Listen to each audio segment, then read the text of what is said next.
This video is brought to you by the letters P, O, and P. What does that spell, kids? Mass exodus from the EverQuest progression servers. Let's go!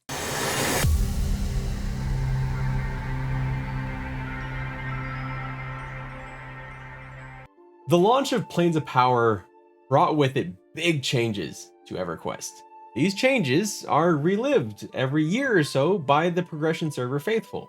This person suggested a series that gave a bit of a primer on what to expect change-wise going into the expansion. Thank you for that suggestion. To make this video, I did some of my own research and reached back into my memories, but by and large, the bulk of this video comes from the expertise of one of my very good friends, Xanador. Xanador is a lexicon of knowledge with EverQuest and lots of other things.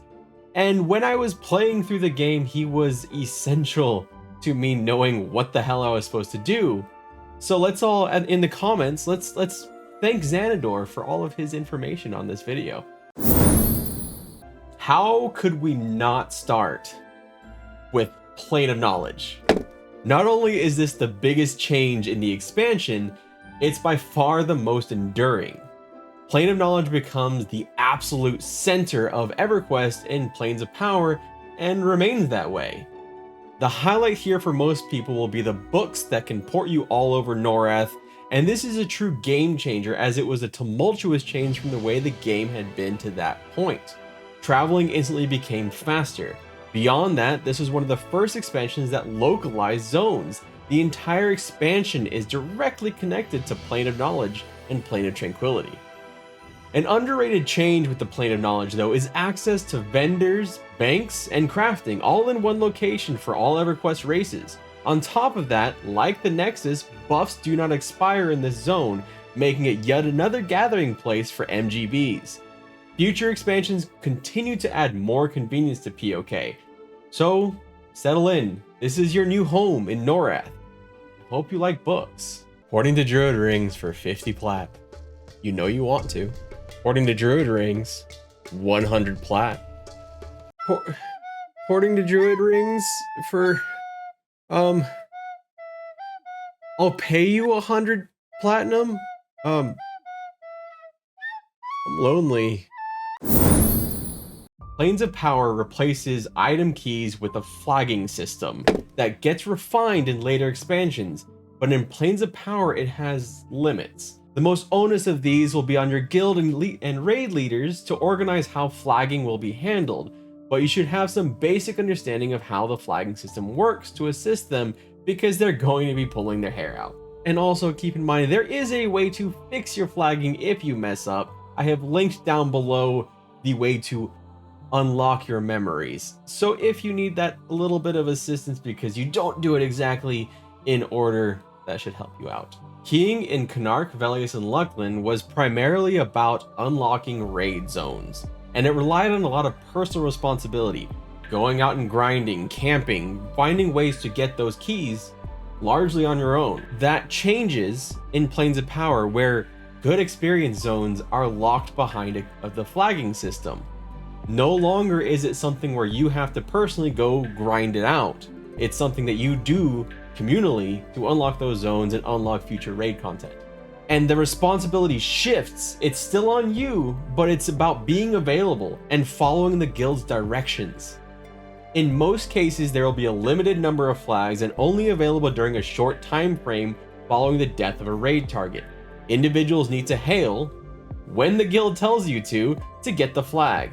Flags build on top of each other, with the ultimate goal being the unlock of the endgame zone, Plane of Time. For guilds, I'd recommend creating a spreadsheet to keep track of who is flagged for what and when. To build it out, you can use the guide on Fanra, which links to Zam, for flagging, which I've linked in the description. Grand Librarian Malin in Plane of Knowledge will become your friend, or enemy, depending on how you feel about elevators.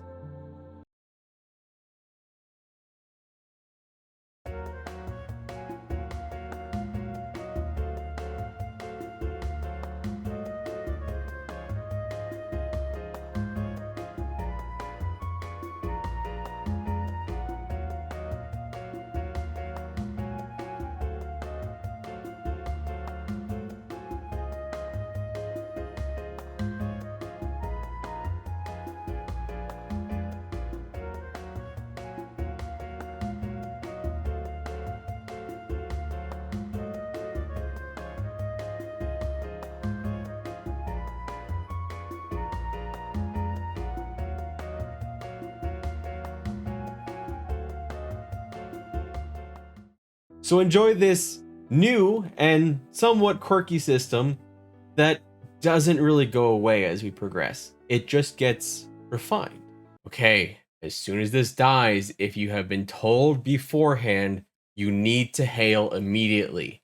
If you have not been told, please do not hail.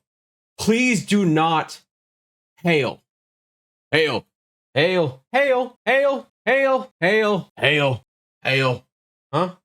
Oh, hello, hi,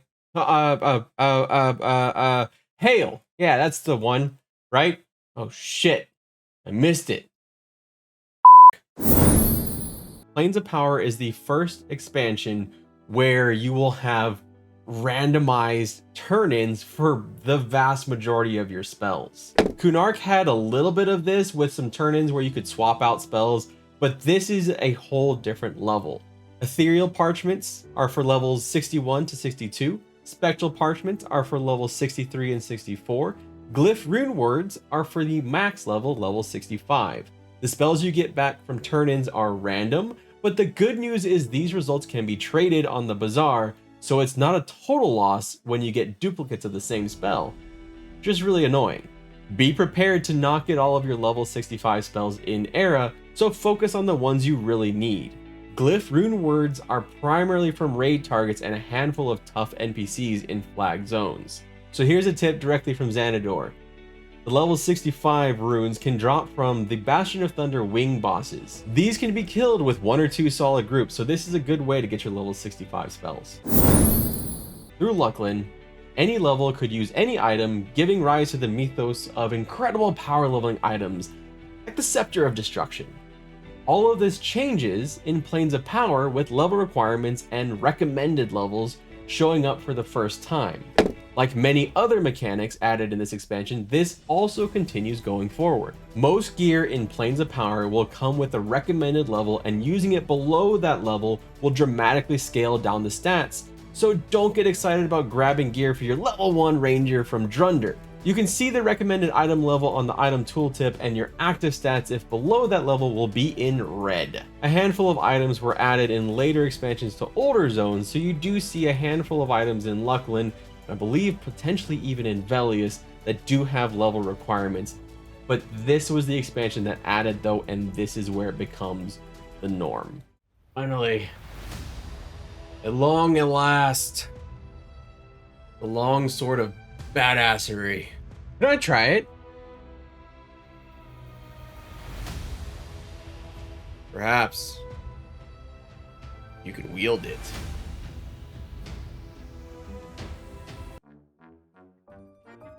Wait. What happened? Remember hunting that last piece of Blighted and only getting a shit ton of Valorium plate? That's no longer the case. Velius started the move toward archetype drops, and Pop picks up where that ended and shoves armor into molds, but instead of grinding through Siren's Grotto until you have nightmares about Ariel from The Little Mermaid, you instead need to go find your friendly neighborhood crafter or grind that shit yourself. Armor molds are broken down into plate, mail, leather, and cloth, and each requires the mold along with a crafted material such as ethereal sheets of metal for plate armor. Below, I've linked ZAM articles for ornate and elemental armor. Get used to it, because going forward this is how both group and raid armor will be earned. It doesn't always involve crafting, but more on that in future expansions. The charm slot was originally added in the expansion after Planes of Power, Legacy of Yakisha, but it is now usable before LOI, and there's an awesome item you can get for it in Pop. As you flag for zones, you gain stats for your intricate wooden figurine, which when fully flagged is no slouch for increasing your stats, seen here. The stats will differ by class, but they'll be helpful to you. You can also add your slot 1 type 7 adventurer's gem to increase those stats even further. This is all important because many charms through a lot of EverQuest expansions right around LOI are only usable under certain circumstances like day-night cycles, armor pieces, stats, being hungry, etc, etc. The intricate wooden figurine though is always on. Checking your figurine stats is also an alternative way to check your flagging, which honestly can get very confusing. And finally, this expansion isn't meant for low levels. Its content really begins in the mid 50s at the lowest, although you can enter some of the early zones at level 46. This is a departure from prior expansions which offered experience zones either from the start to finish, Kunark and Luclin, or from the low 30s in Velius. Going forward, there's going to be a mix of both, but the majority do tend toward endgame content over full experiences. I want to add one thing here that I was remiss in not talking about through the video. There is a major mechanic change in how you get your corpse in Planes of Power. In each of these zones, you will have a graveyard. That graveyard will be the place where your corpse will eventually go to. After about, I believe it's about 15 minutes or 20 minutes or so, you'll be able to res your corpse from that graveyard instead of having to go and retrieve your corpse as you used to do. This is a big change, obviously, and one that I wanted to at least make sure that I added here at the end of the video. That's all I have for you today. I will be continuing this series on all of the EverQuest expansions as we get through them. I hope you enjoyed it. If you did, please let me know down below. And if you have any other tips, anything you want to tell people about what to expect or what you should go do, maybe some of the chase items that people should look for in Planes of Power, please leave that in the comments down below. If you would be so kind, please leave a like and a subscription, and I will see you later. Thank you so much.